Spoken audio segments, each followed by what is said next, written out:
Hey, everybody. Yesterday was a very important person in my life's birthday, and I was over at her house, and I was talking to two other very important people. One of them is the closest relative that I have by DNA, according to Ancestry.com, and the other is the number one of the third generation, the firstborn of the third generation. So these are very important people. So we had a first generation, second, two members of the second, and three in the third, all talk. And then all of a sudden, out of nowhere, somebody says that President Trump was the greatest president since Lincoln.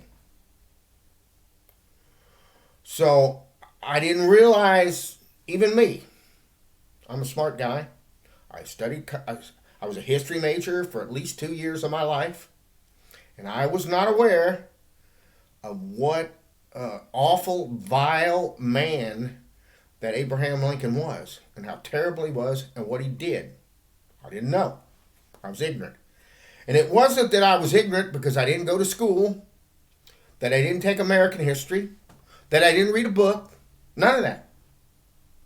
I submit that the reason that I was ignorant of this is because history has been suppressed, not only suppressed, but propagandized. In other words, there's been a whole new history written that wasn't true. Because I just listened to the lecture. I'm going to say it here. This is from the Abbeville Institute, Abbeville Institute. It has a palm tree, so I assume that's in South Carolina. There was a conference in 2018, Charleston, South Carolina. And it was about attacking Confederate monuments and the meaning of America. The Disintegration of Lincolntonian America is what did, by David Livingston. So this fella had explained how Lincoln just made up a new America in which the power of the states comes from the federal government, which is not what the Constitution says. Essentially, so Lincoln just projected this and did this. And I don't think this was just some accident. I don't think this just came from him. He had a lot of backup doing it. There was a lot of powerful people that were behind that. So, yeah, Mr. Livingston had made it clear that from the late 1700s to 1861, there had been no Northerners reelected. The South had I think it was 8 different presidents that were reelected. Don't quote me on that, but we were a Southern country. We were the main one. And my guess is because industrialism hadn't even taken off, so the plantation owners, they had a lot of money because that was the main industry at that time, and so forth, right? But that's not really my point. My point being is this guy makes the point that America was pretty much a Jeffersonian America. In 1860, the government was smaller than it was in 1789 when the whole thing started.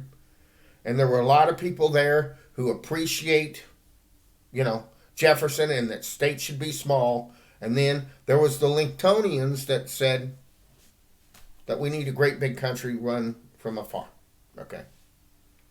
So it doesn't take too much to figure out that if you don't like political correct, if you don't want to wear a mask and all that, you're a Jeffersonian.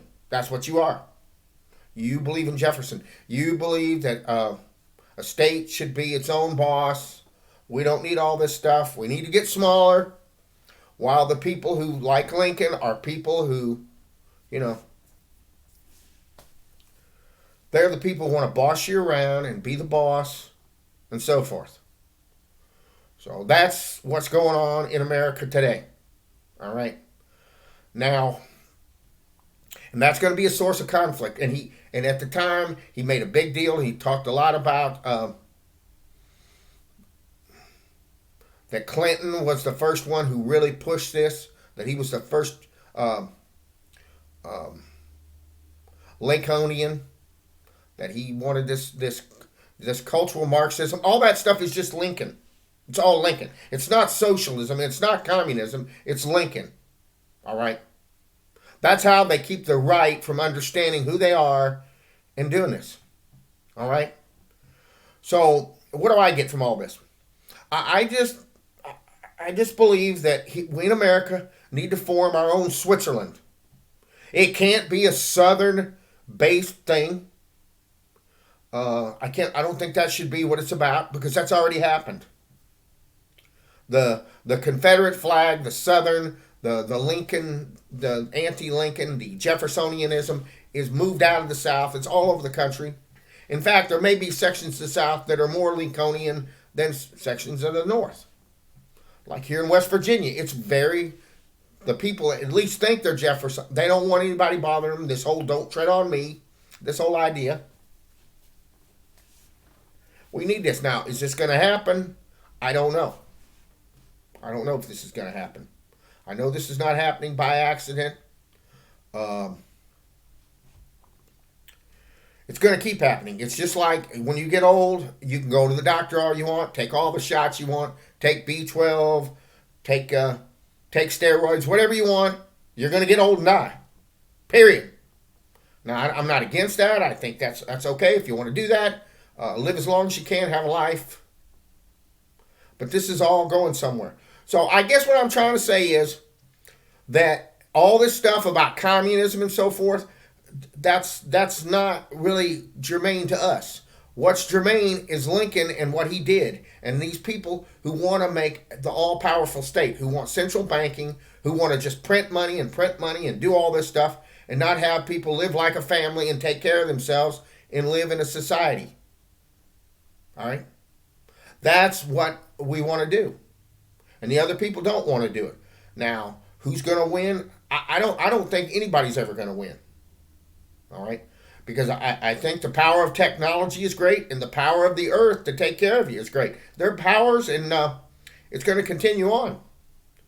So I just need you to be aware that all this political correct stuff and all this stuff of attacking people, it was here in 1865 and in 1860s, and it was brutal. It was brutal, brutal, brutal.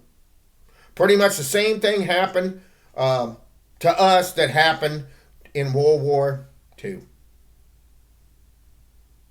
So, learn your history, learn who you are. As my second cousin told me, he said, "Get out of the rat race. Quit chasing rats."